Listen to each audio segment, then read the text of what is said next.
السلام علیکم، کیسے ہیں آپ؟ میں ہوں ڈاکٹر راشد اوان۔ آپ دیکھ رہے ہیں یوٹیوب چینل ویٹس وین میں خوش آمدید۔ امید کرتا ہوں کسان بھائی اور شوقین حضرات سب خیریت سے ہوں گے اور اللہ تعالیٰ کی رحمتوں کے سائے میں ہوں گے۔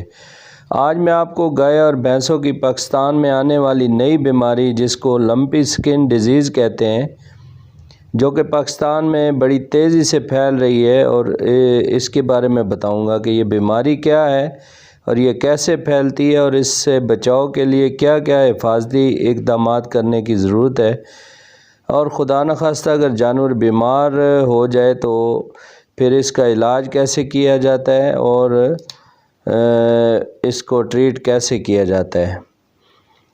تو یہ سب کچھ بتانے سے پہلے میری آپ سے گزارش ہے کہ میرے چینل کو سبسکرائب کریں اور شیئر کریں اور گھنٹی کے نشان کو دبا دیں تاکہ میرے آنے والی ہر ویڈیو آپ تک بر وقت پہنچ سکے۔ لمپی سکن ڈیزیز ایک جلدی بیماری ہے جو کہ ایک خاص قسم کے وائرس سے پھیلتی ہے۔ جانوروں میں وائرس کی بیماریاں پاکستان میں پہلے سے موجود ہیں، جیسے منہ کھور اور 3 ڈے سکنس ول وغیرہ۔ تو یہ وائرس ایک بیمار جانور سے تندرست جانور میں بڑی تیزی سے منتقل ہوتا ہے، اور اس وائرس کے پھیلنے کی سب سے بڑی وجوہات مکھی، مچھر اور چچڑ وغیرہ اس بیماری کو پھیلانے میں اپنا کردار ادا کرتے ہیں، اور بیمار جانوروں کے لعاب میں اور آنکھوں کے آنسوؤں میں اور حتیٰ کہ سیمن میں بھی وائرس پایا جاتا ہے اور یہ وائرس کو پھیلانے کا سبب بنتے ہیں۔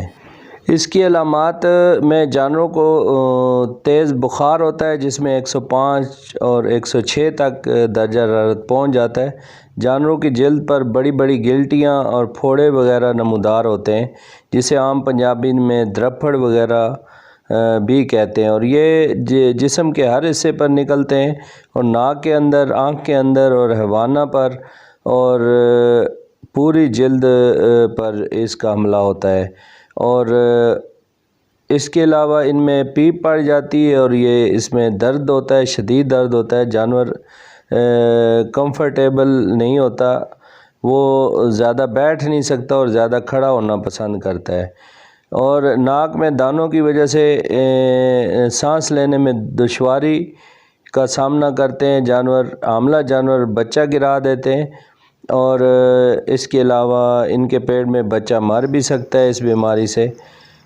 اس کے علاوہ دودھ خشک ہو جاتا ہے، جانور انتہائی لاغر اور کمزور ہو جاتے ہیں، کھانا پینا چھوڑ دیتے ہیں، اور یہ بیماری جو ہے نا وہ بہت لمبی چل سکتی ہے، یعنی اس کا دورانیہ 1 مہینہ سے لے کر 3 ماہ تک ہو سکتا ہے۔ تو یہ انتہائی خطرناک بیماری ہے، اور یہ پاکستان میں پہلی دفعہ جیسے کرونا وائرس نے حملہ کیا ہے پوری دنیا میں، اسی طرح یہ پاکستان میں پہلے بیماری نہیں تھی، اور یہ افریقہ سے اور پورے یورپ سے جو ہے نا وہ جو امپورٹڈ گائیاں ہیں وہ جو کراچی میں سب سے پہلے آئی ہے، اور پھر یہ آہستہ آہستہ یہ پورے پاکستان میں پھیل رہی ہے۔ اس بیماری سے بچاؤ کے لیے سب سے پہلے ویکسین کروانا انتہائی ضروری ہے۔ اس کے علاوہ ہمارے دونوں کلینکس فتح جنگ میں جو حیدری ویٹنری کلینک فتح جنگ برانچ نمبر 1 میں اور حیدری ویٹنری کلینک برانچ نمبر 2 مٹھیال چوک میں، یہاں پر حفاظتی ٹیکہ جات اور اس کے علاوہ علاج معالجے کی سہولت میسر ہے۔ ویکسین کے ساتھ ساتھ مکھی، مچھر اور چچڑوں کا خاتمہ انتہائی ضروری ہے۔ مکھی، مچھروں اور چچڑوں کے خاتمہ کے لیے بارٹیک پلس سلوشن کا سپرے جانوروں کے اوپر اور جگہ کے اوپر ہفتے میں 2 بار کریں تو اس بیماری کے جو جراثیم ہیں یا کیریئر ہیں وہ ختم ہو جاتے ہیں۔ اس کے علاوہ بایو سیکورٹی کا بندوبست کرنا چاہیے اور اپنے جانوروں کو کوارنٹین کر دیں تو وہ سب سے بہتر طریقہ ہے۔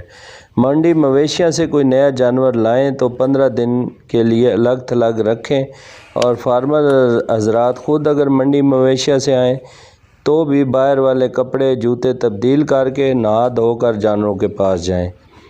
غیر ضروری افراد کو اپنے جانوروں کے پاس آنے سے گریز کریں، اور ناظرین اب آتے ہیں علاج کی طرف۔ تو جیسا کہ میں نے بتایا ہے کہ یہ ایک وائرل ڈیزیز ہے تو اور وائرس سے پھیلتی ہے، اور اس کا کوئی مستقل علاج تو نہیں ہے، مگر اس میں سوجن، درد اور بخار کے لیے انجیکشن لگائے جاتے ہیں۔ اینٹی الرجک اور اینٹی بائیوٹک انجیکشن کے استعمال سے جانور بحال ہو جاتا ہے، اور زیادہ کمزوری اور ڈی ہائیڈریشن میں نمکیات کی ڈرپس اور ملٹی وائٹامن وغیرہ بھی لگائے جاتے ہیں۔ امید کرتا ہوں ناظرین آپ کو اس بیماری کے بارے میں بنیادی معلومات مل گئی ہوں گی۔ آئندہ بھی کوشش کروں گا کہ اس بیماری کے متعلق مزید اپڈیٹس آپ کے ساتھ شیئر کرتا رہوں۔ انہی الفاظ کے ساتھ اجازت چاہتا ہوں۔ اپنا خیال رکھیے گا۔ فی امان اللہ۔ اللہ حافظ۔